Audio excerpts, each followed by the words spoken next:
Bonjour les amis, je vous l'avoue, ça a été assez difficile pour moi de trouver le sujet que j'allais traiter ce jour. Non pas que j'avais pas d'idée, mais j'en avais trop.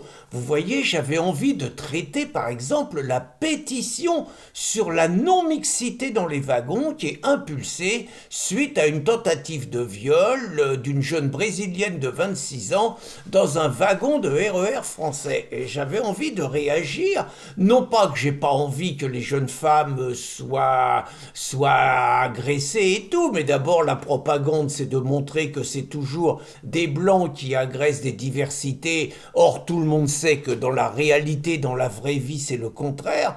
Mais surtout, le problème est-il vraiment la mixité et donc d'imposer la non-mixité ou l'immigration?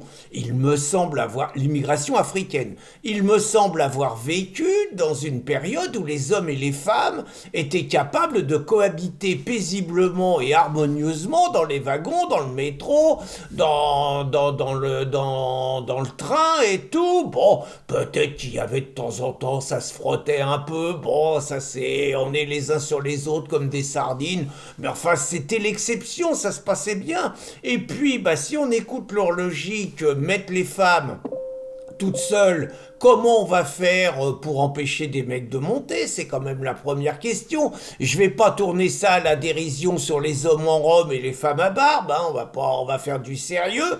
Mais surtout, la logique de tout ça, ça veut dire que finalement, on va protéger les femmes, mais qu'on va laisser les mecs, comme en Angleterre, à la merci des psychopathes, à la merci des migrants à couteau, à la merci des islamistes. Enfin bon, bref, on va protéger les femmes et on va envoyer les mecs au mastic, quoi. Donc je voulais juste développer que c'était pas une bonne piste. Et puis j'étais parti aussi sur la pédocriminalité, l'affaire de Chine, les poupées, où j'avais envie de traiter sur l'hypocrisie quand on prétend lutter contre la pédocriminalité et qu'on autorise un livre, le Coran, où les musulmans sont sommés de suivre le beau modèle, Mahomet, qui a juste épousé Aïcha quand il avait 53 ans et elle 6 ans, et consommé le mariage quand elle avait 9 ans. Vous voyez, j'étais là-dessus. Sujet casse-gueule aussi. Puis finalement, je vais vous parler de la mort de ce jeune garçon à Lille, ce jeune garçon de 19 ans qui allait avoir 20 ans cette semaine et qui s'appelle Mathis. Alors je vous rappelle, Mathis c'est un prénom qu'on n'entend pas souvent et on avait parlé d'un Mathis à Châteauroux, un pauvre gamin de 14 ans dont les parents étaient restaurateurs, qui avait eu le malheur de tenir tête à un Afghan qui voulait lui imposer sa loi, un Afghan de 15 ans. Apparemment, dans un baston, l'Afghan n'avait pas été gagnant. Et Mathis, l'Afghan était revenu avec un couteau. Et Mathis avait payé de sa vie, à l'âge de 14 ans, le fait d'avoir mis une branlée à un Afghan qui cherchait le suif. Ouais, bon, voilà. Que dire d'autre? L'assassin afghan de 16 ans a été condamné à 8 ans de prison. 8 ans de prison, ça veut dire que dans 4 ans il est dehors, exactement comme l'assassin d'Adrien Pérez, qui a pris 15 ans de prison et qui est dehors au bout de 7 ans. Un petit détail quand même, c'est que la mère de l'Afghan sera également jugée bientôt, puisqu'elle s'est permis de frapper Mathis quand il était au sol et de l'insulter pour avoir osé résister à son petit salopard de môme. Voyez un peu le contexte. Donc là, on est dans un autre contexte. Mathis est un enfant de couleur. Ça a peut-être son importance parce qu'habituellement on parle de racistes de la part de ceux qui critiquent un tout petit peu le fait que ce sont des jeunes blancs qui sont tués la plupart du temps par des jeunes de la diversité. Là il se trouve donc que Mathis, je pense que c'est un enfant adopté vu que son père est blanc et que sa mère est blanche, et donc Mathis paraissait un enfant rayonnant, joyeux luron, bon étudiant, qui bossait pour payer ses études, donc pas un branleur. Bon, petit côté rasta, mais bon, pourquoi pas s'il se comporte bien par ailleurs dans la vie.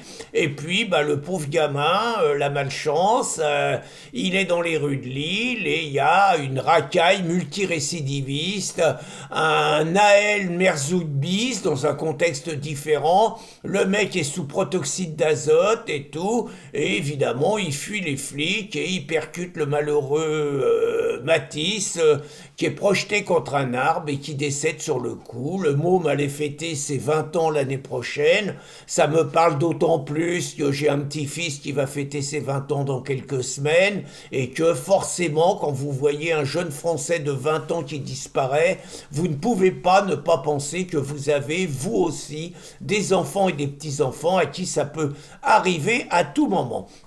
Alors les réflexions là-dessus, eh bien le fait que Matisse aujourd'hui soit mort, c'est naturellement la faute à cette racaille, bien sûr, mais c'est aussi et surtout la faute de toute la gauche. La faute de toute la gauche, d'abord parce que c'est à cause d'elle qu'on a tout ce genre de profil des Naël Merzouk et de l'assassin de Matisse, mais aussi lorsque la racaille Naël Merzouk, appelée le petit ange parti trop tôt par le connard d'Mbappé et par d'autres, a été tuée par le policier Florian, nous avons vu un déchaînement d'abord dans les banlieues, naturellement, 6 jours d'émeute, mais nous avons surtout vu la gauche qui a littéralement lynché le policier Florian, soutenu par Macron, qui avant la fin de l'enquête a considéré que le policier avait fait une faute professionnelle, alors qu'on peut considérer qu'en ayant agi de la sorte après 20 minutes de poursuite, le policier Florian avait peut-être sauvé la vie d'autres Matisse qui auraient pu être percutés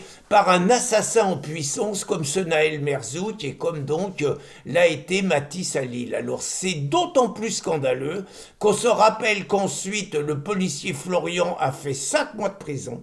5 mois de prison pour calmer la gauche et les racailles, et que des juges gauchistes, des juges qui ont la haine des policiers, ont instruit un dossier scandaleux contre lui, justifiant quelque part le fait de le traduire devant les assises, où il risque 30 ans de prison.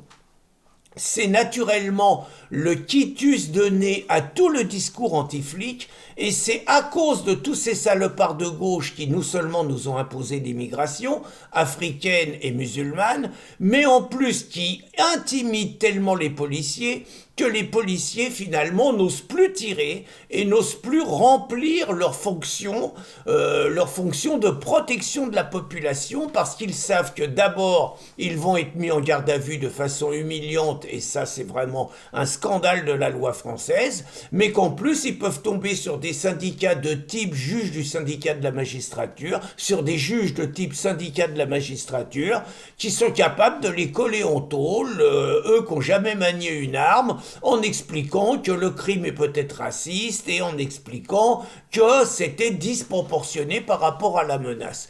Donc moi j'ai envie de dire d'abord que la mort du malheureux Matisse est vraiment pensée pour ses parents, devrait servir à réhabiliter le policier Florian, et je voulais quand même porter à votre connaissance l'attitude dégueulasse de la gauche qui, pour protéger la racaille et leurs électeurs, ose mener une campagne contre le protoxyde d'azote, sans dire que même si cette drogue est une saloperie, ce sont les mecs qu'elle importe qui nous la collent en France, mais surtout sans dire que les vrais coupables sont les racailles qui bénéficient d'une impunité totale et qui sont protégés par ces salopards de gauche. Donc disons-le très clairement, si Matisse est mort, c'est à cause de la racaille, mais c'est aussi à cause des salopards de gauche. Bonne journée les amis.